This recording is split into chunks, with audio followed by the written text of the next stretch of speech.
Hello friend, मैं हूं नितेश कुमार। आप सभी को स्टूडेंट स्टडी सेंटर में स्वागत करता हूं। तो चलिए मैं आज आप सबों के बीच क्लास 10th का संस्कृत का इम्पोर्टेंट चैप्टर लेकर उपस्थित हूं। आप सभी इसे अच्छी तरह से देखें। अगर वीडियो अच्छी लगे तो अच्छी शेयर और सब्सक्राइब, कमेंट, लाइक जरूर करें।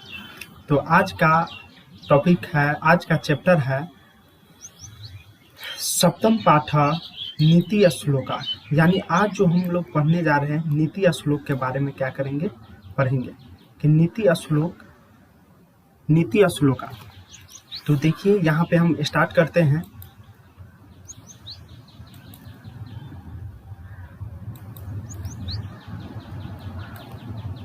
कहा जा रहा अयम पाठ सुप्रसिद्धस्य ग्रंथस्य महाभारतस्य उद्योग पर्वण अंश विशेष अध्याय 33 से 40 रूपाया विदुर नीते संकलित। यानी यह जो पाठ है सुप्रसिद्ध ग्रंथ का, महाभारत का, उद्योग पर्व का विशेष अंश है। कहने का मतलब यह जो पाठ है नीति श्लोका सप्तम पाठ, यह महाभारत ग्रंथ का, महाभारत का, उद्योग पर्व का विशेष अंश है और अध्याय 33 से 40 में विदुर नीति द्वारा संकलित किया गया है। यानी तो आप सभी महाभारत के बारे में तो जानते ही हैं, ग्रंथ के बारे में जानते हैं। यानी उद्योग पर्व का चर्चा यहाँ किया जा रहा है। तो कुल जो होता है, कुल महाभारत में पर्वों की जो संख्या है, कुल पर्वों की संख्या 18 होती है। जैसे आदि पर्व, सभा पर्व, वन पर्व, विराट पर्व, उद्योग पर्व, भीष्म पर्व, इसी प्रकार उद्योग पर्व का यहाँ चर्चा किया गया है। यानी कुल पर्वों की संख्या कितना है, 18 है महाभारत में। तो वही कह रहा है कि यह उद्योग पर्व का विशेष अंश। आपसे एग्जाम में पूछा भी जाएगा कि नीति श्लोका पाठ किसका विशेष अंश है, ग्रंथ का, महाभारत का, उद्योग पर्व का, ऑप्शन तीनों का, तो तीनों हो जाएगा। यह कहेगा नीति श्लोक पाठ किस पर्व का विशेष अंश है, उद्योग पर्व का, आदि पर्व का, सभा पर्व का, तो क्या हो जाएगा, उद्योग पर्व। तो आगे देखते हैं। इदम आसनम प्राय धृतराष्ट्रो मंत्री प्रवरम विदुरम स्वचितस्य शांते कांचित प्रश्नान नीति विषयकान पृच्छति। यानी यहाँ क्वेश्चन कहा जा रहा है कि धृतराष्ट्र जो होते हैं, महाभारत आप लोग देखे होंगे तो देखते हैं, धृतराष्ट्र जो आग से क्या होते हैं, अंधे होते हैं। वो मंत्री प्रवर से वो क्या करते हैं, मंत्री से अपने श्रेष्ठ मंत्री विदुर से क्या करते हैं, जब युद्ध निकट आने वाला रहता, लगता है कि युद्ध करीब आ गया हुआ है, तब क्या करते हैं, अपने श्रेष्ठ मंत्री विदुर से प्रश्न कुछ पूछते हैं। और विदुर जो है क्या करते हैं, प्रश्न का अपने मन के शांति के लिए उन प्रश्नों का क्या करते हैं, जवाब देते हैं। तेसाम कराते तेसाम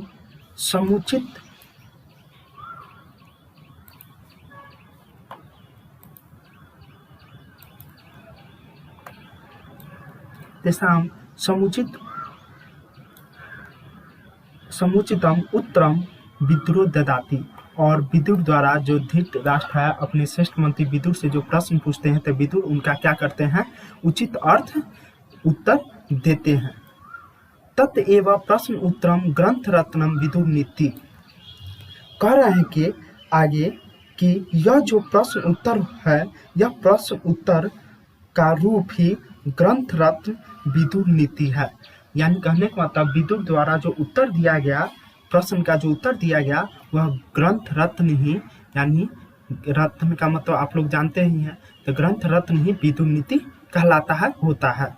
इयम अपि भगवत गीतेव महाभारतस्य अंग अपि स्वतंत्र ग्रंथारूपा वर्तते।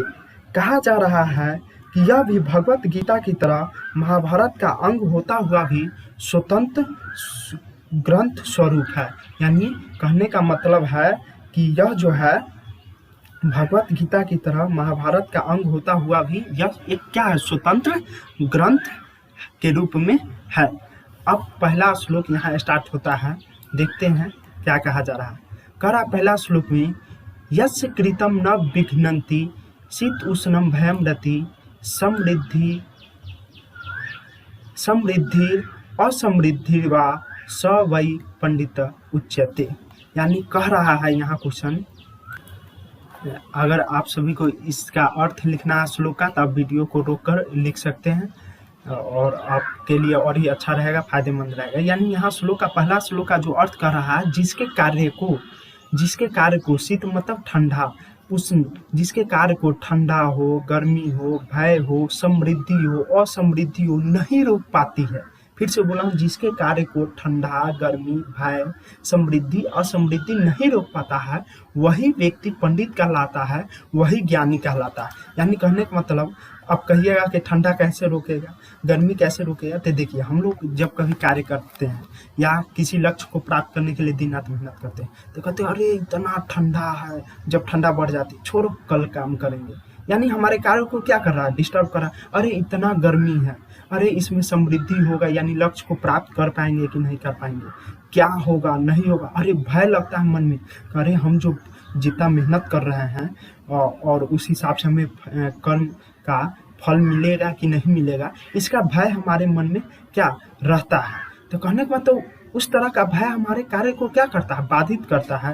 यानी ठंडा हो गया, गर्मी हो गया, समृद्धि हो गया, असमृद्धि हो गया, ये सभी जिसके कार्य को नहीं रोक पाएगा, कार्य ठंडा है, गर्मी है, भय, असमृद्धि, इस सब को छोड़कर अपने दिन रात कार्य में लगनशील रहेंगे, वही व्यक्ति क्या कहलाएंगे, पंडित कहलाएंगे। और क्या कहलाएंगे, ज्ञानी कहलाएंगे।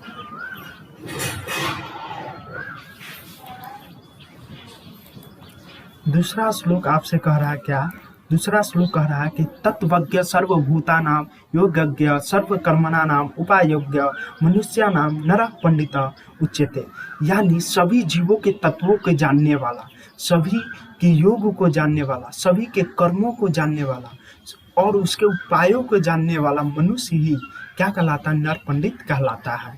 यानी कहने पर तो सभी जीवों के तत्व, जिस प्रकार जैसे मनुष्य का जो शरीर है कितने तत्व से, 5 तत्व से, क्षिति जल पावक गगन समीरा पंच रचित यह अधम शरीरा, यानी 5 तत्व से मिलकर बना हुआ। उसी प्रकार सभी जीवों के तत्व को जानने वाला और उसके कर्म को जानने वाला, उसके उपायों को जानने वाला मनुष्य क्या कहलाता है, पंडित कहलाता है। तीसरा में कहा जा रहा है कि अनाहूत प्रविशति अपृष्टो बहुभाषते अविश्वस्ते विश्वसिति मूढ़चेता नराधम। यानी कहने का मतलब है, यहाँ तीसरा श्लोक का अर्थ है कि बिना बुलाए घर में प्रवेश करे। यानी कोई बोले नहीं और फटाक से क्या करे, घर में प्रवेश कर जाए और बिना बोले उससे बात करे। यानी कोई तुमसे बात करना नहीं चाह रहा, अब फिर भी तुम बात कर रहे हो। और अविश्वासी पर विश्वास करना क्या कहलाता है, सबसे बड़ी मूर्खता कहलाता है, नराधम कहलाता है। यानी कहने का मतलब जो है, जो बिना बुलाए घर में आ गया, बिना बोले आपसे बात करने लगा और अविश्वासी पर, जो विश्वास करने लायक नहीं है, तुम्हारे साथ विश्वासघात किया, फिर भी उस पर विश्वास कर रहे थे, यह तो तुम्हारी मूर्खता न है, यह मनुष्य की नीच बुद्धि को दर्शाता है।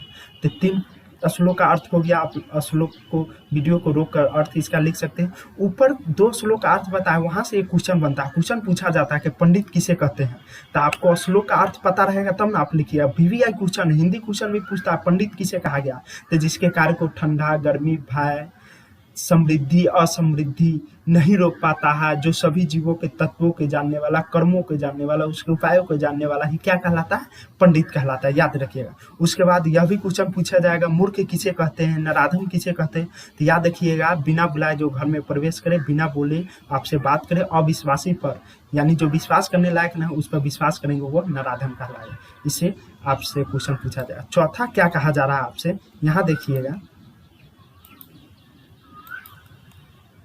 चौथा में कहा जा रहा है, एको धर्म परम श्रेय क्षम एका शांति उत्तमा विद्य एका प्रमा तृप्ति अहिंसिका सुखा अवहा। यानी कहने का मतलब एक ही धर्म जो परम श्रेष्ठ है और एक ही क्षमा उत्तम शांति है और एक ही विद्या परम तृप्ति है और एक ही अहिंसा जो है सुख का कारण बनता है। यह श्लोक का अर्थ हो गया। यानी कहने का मतलब है एक ही धर्म परम श्रेष्ठ, यानी एक ही धर्म को अपनाओ ना, वही तुम्हारे लिए श्रेष्ठ है। एक ही कार्य को लगनशील से करो ना। अब कुछ दिन इस चीज का कार्य कर रहे हो, कुछ दिन किराना दुकान खोल ले रहे हो, किराना दुकान बंद करके दवा का दुकान खोल ले रहे हो, दवा दुकान बंद करके कोचिंग खोल ले रहे हो, यानी अलग अलग कार्य में दिमाग को डिविएट कर रहे हो, तो आप बड़ी सफलता नहीं प्राप्त कर सकते हैं। कहीं ना कहीं आपको असफलता ही मिलेगी। यानी आप एक ही कार्य को कीजिए, लगनशील से कीजिए। यानी वही कहने का मतलब एक ही धर्म क्या है, परम श्रेष्ठ है, और एक ही क्षमा उत्तम शांति है। किसी को आप क्षमा कर देते हैं तो वो शांति का कारण बनता है। याद रखिएगा, क्षमा शांति का, यह मनुष्य को शोभा देता है क्षमा करना। अब मान लेते हैं कोई आपको रास्ते में चल रहे हैं और पीछे से साइकिल से क्या कर दिया, ठोकर मार दिया, या अनजाने में गलती होकर ठेस लग गया, तो क्या हुआ, आप उसे जाने दीजिए, इग्नोर कर दीजिए, क्षमा कर दीजिए।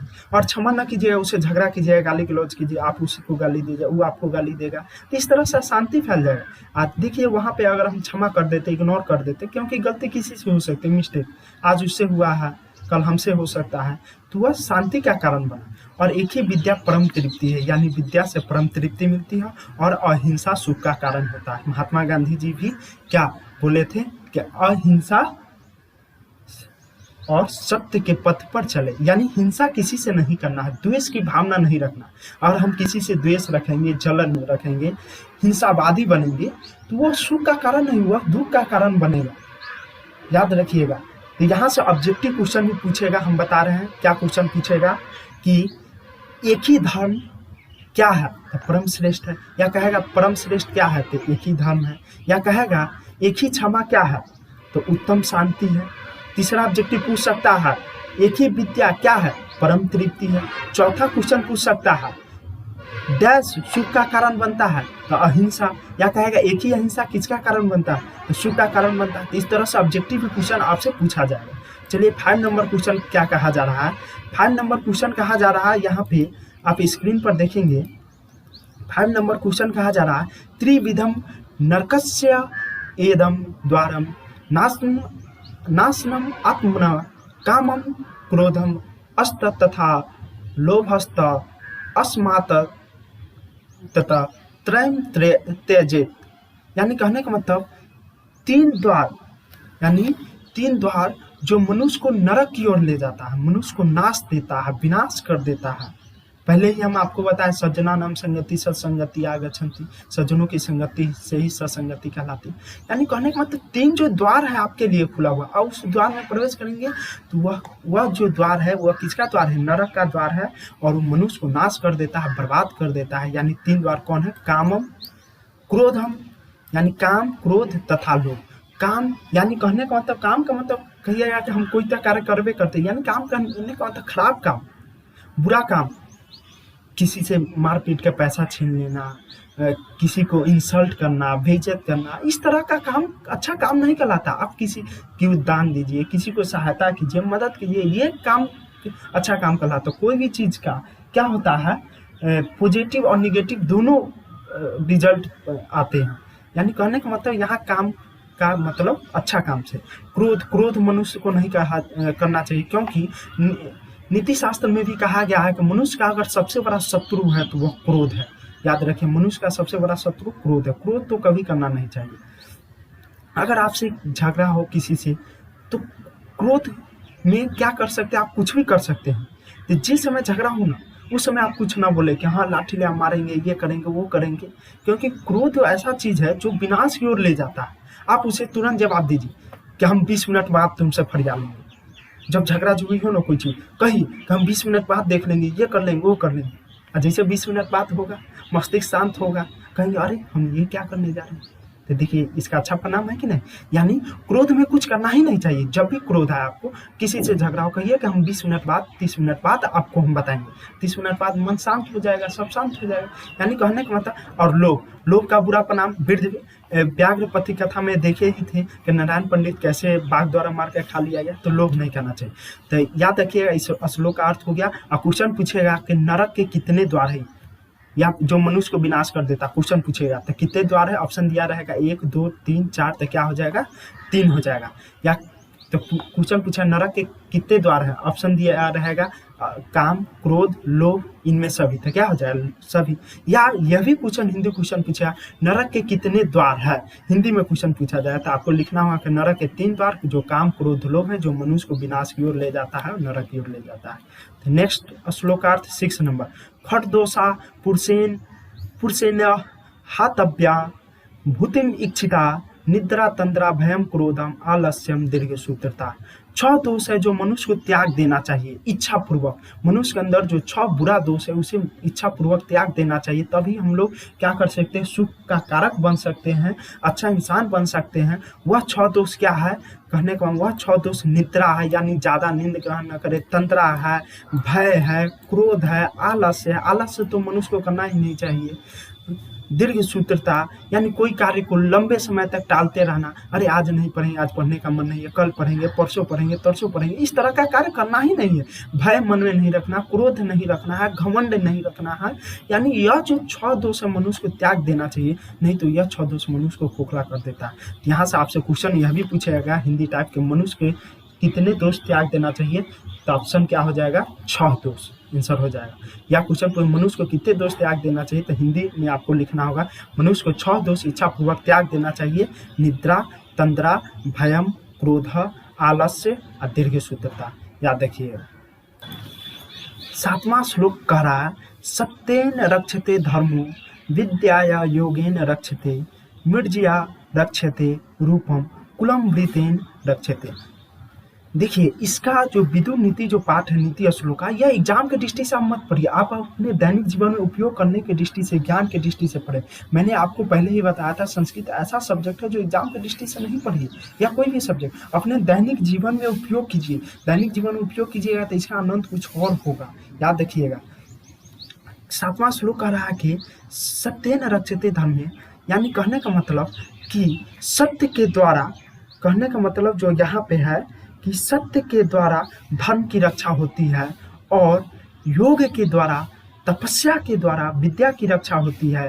मृज्या रक्षे रूपम, और मृज्या के द्वारा, उपटन के द्वारा, उपटन यानी देहाती भाषा में इसको उपटन कहते हैं, नहीं देखते हैं शादी विवाह में लगाया जाता है गोरा होने के लिए उपटन, हल्दी उल्दी पीस कर बेसन उसन देखते हैं ना, गाल में हाथ में लड़की को लड़का को ये सब को लगाया जाता है रूप चढ़ने के लिए, शादी विवाह में देखते ही होंगे। चलिए, यानी रूप की रक्षा उपटन से होती है, और कुलम वृतेन रक्षते, और कुल की जो रक्षा है, अपना जो कुल कहते हैं ना कुल खानदान, वो चरित्र से, अच्छे चरित्र से होते हैं। यानी इसका पूरा अर्थ हो गया कि सत्य के द्वारा धर्म की रक्षा होती है, योग के द्वारा विद्या की रक्षा होती है, और उपटन के द्वारा, अपटन के द्वारा रूप की रक्षा होती है, और अच्छे चरित्र के द्वारा कुल की रक्षा होती है। जब हमारा अच्छा चरित्र रहेगा तब में हमारे कुल का मान सम्मान मर्यादा बढ़ेगा, नहीं तो क्या हो जाएगा, मिट्टी में मिल जाएगा।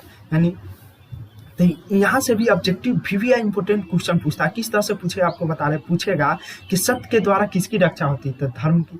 या यह भी उल्टा पूछ सकता है, धर्म के द्वारा, धर्म की रक्षा किसके द्वारा होती है, तो सत्य के द्वारा। आप इसे याद ही कर ले हर हाल में इस श्लोक का। दूसरा क्वेश्चन पूछेगा कि योग के द्वारा किसकी रक्षा होती है, तो विद्या की। या कहेगा विद्या की रक्षा किसके द्वारा, तो योग द्वारा। उल्टा भी कर सकता है ना, मृज्या उपटन की रक्षा यानी रूप की रक्षा किसके द्वारा होती है, तो उपटन के द्वारा। उपटन के द्वारा किसकी रक्षा होती है, तो रूप की। कुल का रक्षा यानी किसके द्वारा होती है, चरित्र के द्वारा, वृतेन के द्वारा, वृतेन मतलब चरित्र, और चरित्र के द्वारा किसकी रक्षा होती है, कुल के द्वारा। तो इस तरह से आपसे क्वेश्चन पूछा जाता है।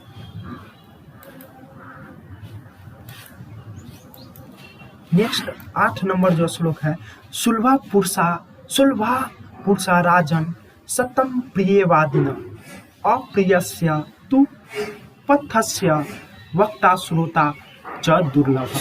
यानी कहने का मतलब यहाँ जो है, कहने सुलभ मतलब जो आसानी से प्राप्त हो जाता है उसे सुलभ कहते हैं। यहाँ जो दुर्लभ है, दुर्लभ मतलब जो आसानी से प्राप्त न हो उसे दुर्लभ कहते हैं। यहाँ कहा जा रहा है कि हे राजन, प्रिय बोलने वाले व्यक्ति आसानी से मिल जाता है। हे राजन, प्रिय बोलने वाले व्यक्ति आसानी से मिल जाता है, किंतु अप्रिय बोलने वाले व्यक्ति जो है मिलना कठिन है, दुर्लभ है। इस श्लोक का अर्थ हो गया।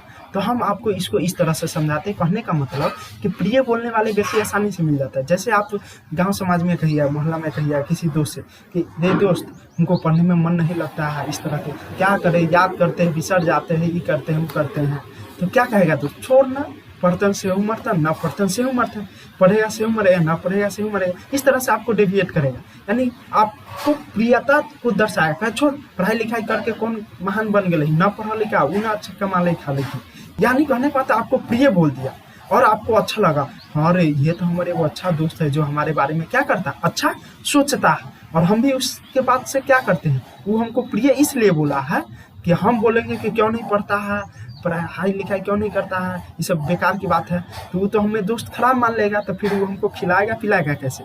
यानी वो जो आपका दोस्त है आपके बुराई को अच्छाई में व्यक्त कर दिया प्रिय बोल कर के, छोड़ पढ़ाई लिखाई करके कौन बरका। ये नहीं आपको बोला कि नहीं पढ़ो, पढ़ाई ही जीवन का सबसे परम गति है। यानी वो आपको प्रिय इसलिए बोला कि क्योंकि उससे आपको फायदा है।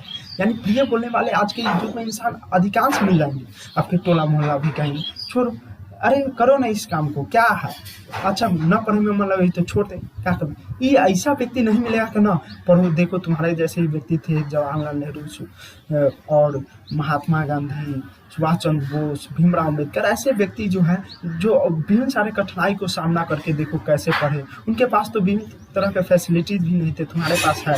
यानी इस तरह को मोटिवेट करने वाले व्यक्ति नहीं मिलेंगे आसानी से।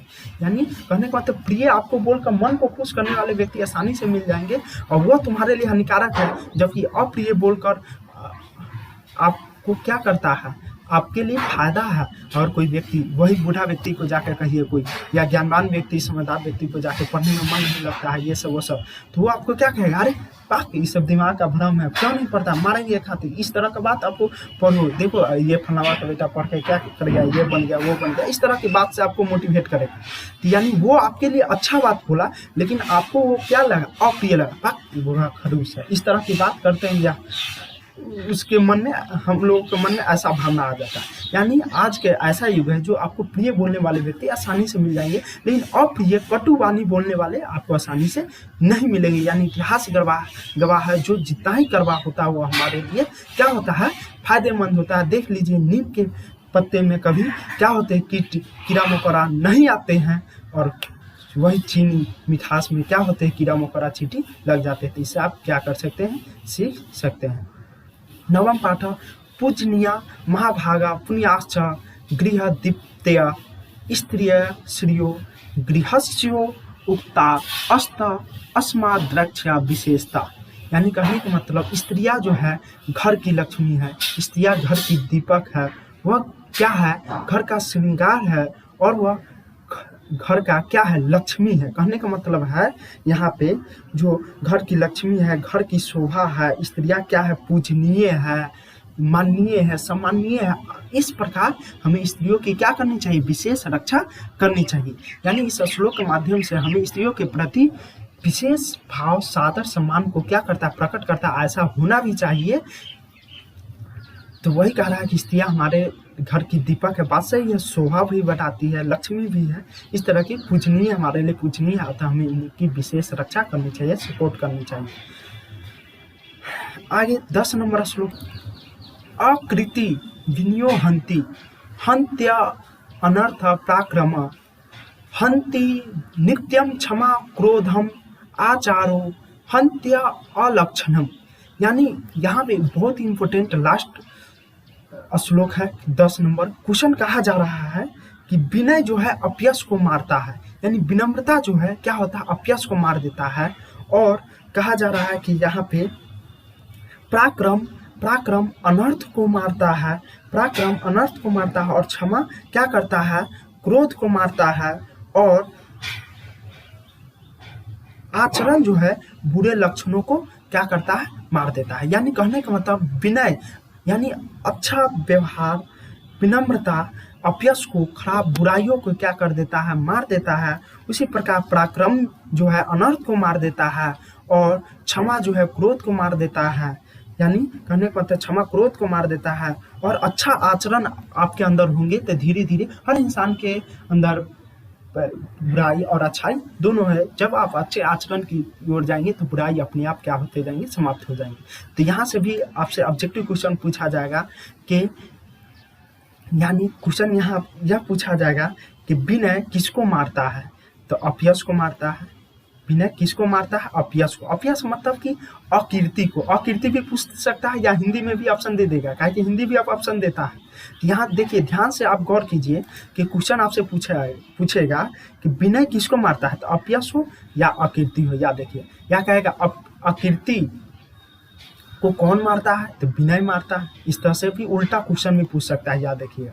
उसके बाद क्वेश्चन पूछा जाएगा कि पराक्रम किसको मारता है, तो अनर्थ को मारता है। या अनर्थ को कौन मारता है, तो पराक्रम। उसके बाद यह भी क्वेश्चन पूछा जाए कि क्रोध को कौन मारता है, क्षमा। या क्षमा द्वारा किसे मारा जाता है, तो क्रोध को। या अच्छा आचरण किसे मारता है, तो अच्छा आचरण किसे मारता है, तो बुरे लक्षणों को मारता है। या बुरे लक्षणों को कौन मारता है, तो अच्छा आचरण। तो इस प्रकार क्या है हमारा सब्जेक्ट चैप्टर यह समाप्त हो गया। और हमें उम्मीद है यह वीडियो आपको अच्छा लगा होगा। यह हमारे जीवन से संबंधित, आप इससे अपने जीवन में भी उतारिए।